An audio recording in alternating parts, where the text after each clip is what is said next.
This is the CBS Evening News. Connie Chung reporting. Good evening.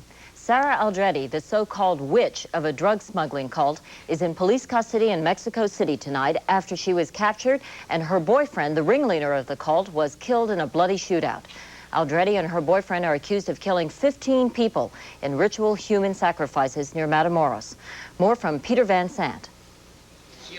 Lawmen called her the witch, and this afternoon in Mexico City, Sarah Aldrete, one of the alleged leaders of a satanic drug smuggling cult believed responsible for at least 15 murders, proclaimed her innocence. On TV, watching all this, but, you know, all the sacrifices and all that, I mean, like, it was like, I couldn't believe it. That's true.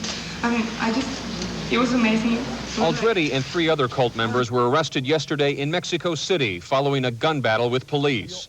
Inside this apartment building, police found the body of the cult's ringleader, Adolfo Constanzo, the man authorities say masterminded the sacrificial mutilation murders of more than a dozen people, discovered last month in this farm field near the Mexican border town of Matamoros. He was the one that, through admissions and statements from the people under arrest, he was the one that directed the people to be picked up and sacrificed. Suspect Alvaro de Leon was also paraded before reporters today. De Leon, who had obviously been beaten, claims he shot Constanzo after the cult leader begged to be killed. After the gunfight, authorities found thousands of dollars in cash, some of it burned by the suspects to keep it out of the hands of police. Across the border in Hitchcock, Texas, James and Helen Kilroy attended church services. Their 21-year-old son, Mark, a medical student at the University of Texas, was among those murdered by the cult. We just felt that it was very good that he was captured, and the whole group was captured, because that group was a group that just killed people, and we thought he'd just continue killing. He was possessed. Nobody, human being, can do this. Authorities say Sarah Aldrete will be tried in Mexico. She will face questions about this farmland-turned-human slaughterhouse, where victims were cut to pieces, where kettles containing human blood and bones were discovered, and where investigators still can't answer the question, why? Peter Van Sant, CBS News, Houston. American observers who are in Panama to watch for voting irregularities in the presidential election there tonight called the process incredibly bad. The observers and even voters fear that the hand-picked choice of Panama's military leader, Manuel Noriega, will win with fraudulent ballots. Juan Vasquez is in Panama City after a tense day of long lines and hot tempers. Emotions were running so high on Election Day that shouting matches erupted at various precincts. Bitter testimony that Panama remains openly and deeply divided over the regime of General Noriega. The arrival of the candidates themselves ignited even bigger demonstrations. The only problem is a tremendous number of voters who want to participate. Former U.S. President Jimmy Carter is an invited observer, but a White House delegation that is here without invitation found lots of problems. Some fraud so far. I think it's too early to tell the extent of it. The principal complaint was that Noriega soldiers were being allowed to vote while others had to wait, sometimes for hours. We only vote once, this soldier said, but the opposition isn't so sure. People want the change. We want freedom. She complained that her uncle had died 7 months ago, but his name was still on the register. Later, the delegation was given a fistful of marked ballots that a man said he was given to distribute to voters in line. The White House delegation is traveling under special U.S. military orders, a maneuver which obliges the government to accept their entry into Panama. But the acting president of the Noriega regime called their presence here a deliberate provocation. At one upper-middle-class voting precinct, their arrival sparked a virtual anti-Noriega rally. Even so, this group was allowed to observe the vote without interference from Noriega's police and soldiers. There's a turnout, an extraordinary turnout, and people are really looking forward to a peaceful transition into democracy. But so far, the votes haven't been counted. With the political temperature so high already, the fear is that if Noriega's candidates claim victory and the opposition refuses to accept the loss, it could generate a confrontation in the streets. Juan Vasquez, CBS News, Panama City. There was a heavy turnout in Bolivia, where voters were also electing a new president. Opinion polls show former military dictator Hugo Banzer leading. Secretary of State James Baker leaves for Moscow tomorrow for meetings with Soviet leader Mikhail Gorbachev and Foreign Minister Eduard Shevardnadze. The talks are expected to lay the groundwork for a U.S.-Soviet summit.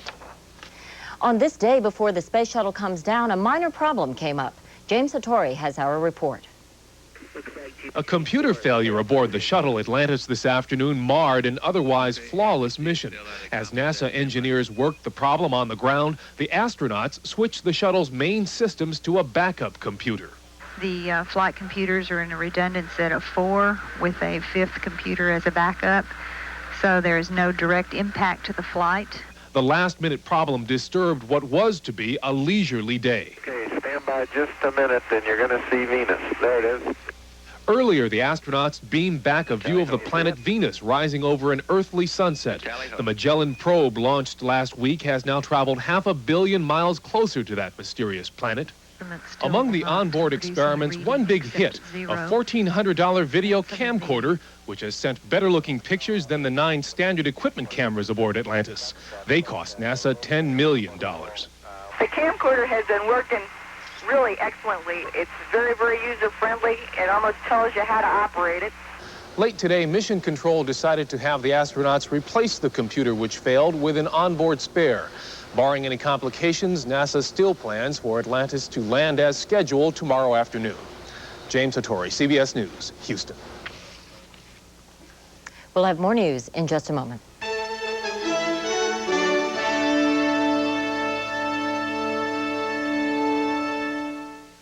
This is smooth, creamy yogurt. And this is how your taste buds see it. Add the nutty, crunchy taste of Post Grape Nuts, the cereal with oomph, and send your taste buds on a wild adventure. Oomph it up with Grape Nuts. Hallmark has a way to make somebody's day. They always say the way someone is brought up can make such a difference. A way of making every word ring true. Because you had so much to do with the person I've become. Find a way to give a part of you. Mom, I hope I can be as good a mother as you've been to me. Hallmark has a way. Love, Jenny.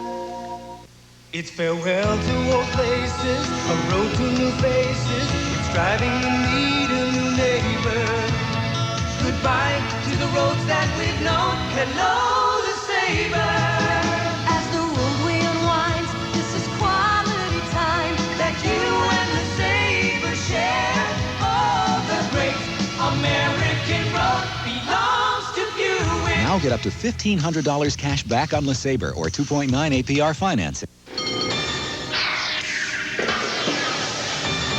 We interrupt this fill-up for a reminder.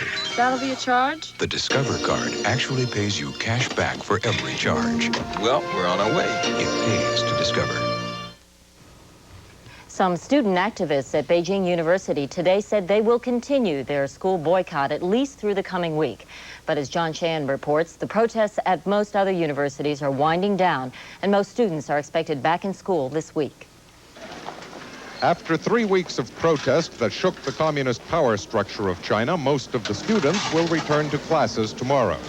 But most of their demands, such as freedom of the press and the release of political prisoners, remain distant dreams. Just the fact that the government they were allowed to speak their mind without being beaten up or without being put in jail has been the most important thing for them right now. The students will try to register their new campus unions as legal organizations, then press the government again for a dialogue. At a certain level, all this foreign press gives us a protection, but the government is afraid of the people. And China's rulers also worry that brutal repression in Beijing would accelerate the flight of skilled people and capital from the wealthy British colony, Hong Kong, before it comes under Chinese sovereignty less than 8 years from now.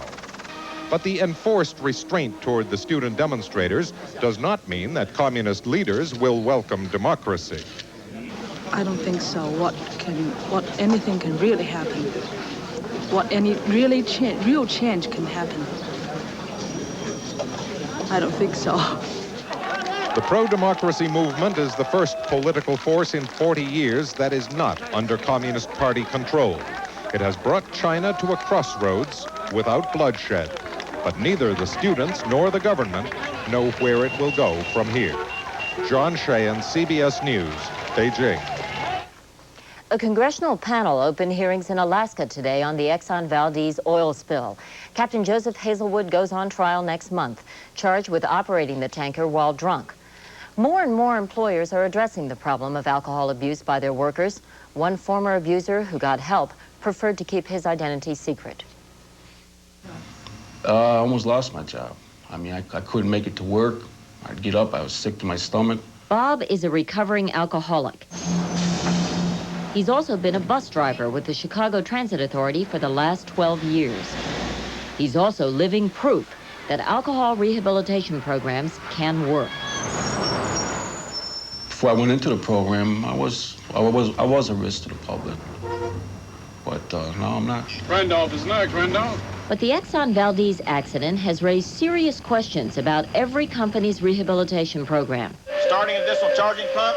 Especially companies with so-called safety-sensitive positions. If you have people who are involved in safety-sensitive positions who are jeopardizing the lives of passengers and co-workers, we have to look at that very carefully.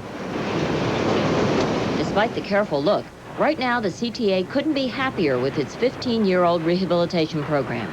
We have not had a major accident or a minor accident, to our knowledge, of anybody who has been returned to a former operating position after treatment. One reason, if you agree to rehabilitation, you can eventually return to your old job. If you don't, you're out. They keep a constant eye on you, seeing that you're getting cleaned up, and the test will show right away if you're not cooperating.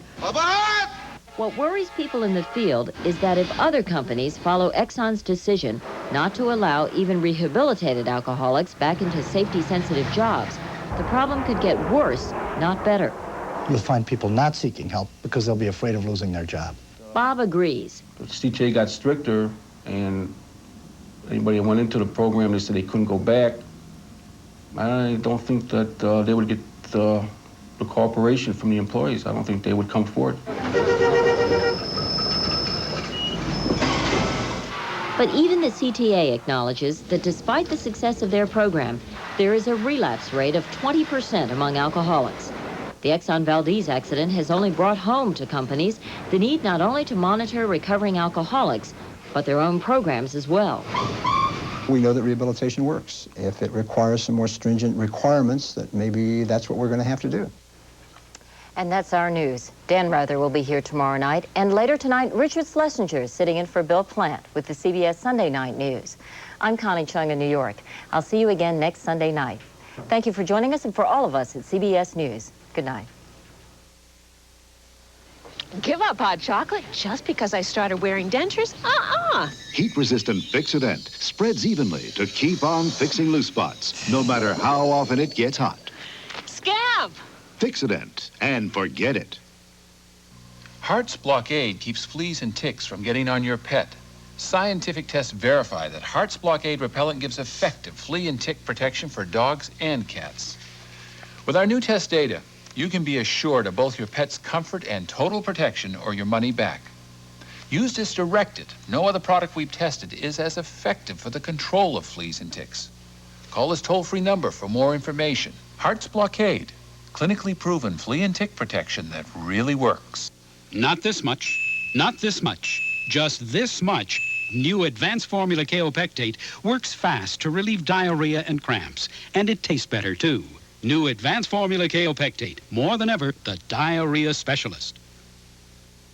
You're on your way. Kids and science can really get together in the right kind of place. So Dow has developed and funded the TouchTech Laboratory here at Impression 5 in Lansing, Michigan. In this particular experiment, we're going to make a solid out of two liquids. It's a hands-on museum that puts the wonders of science at a child's fingertips. Here you go, PJ. And who knows what that could lead to. Dow lets you do great things.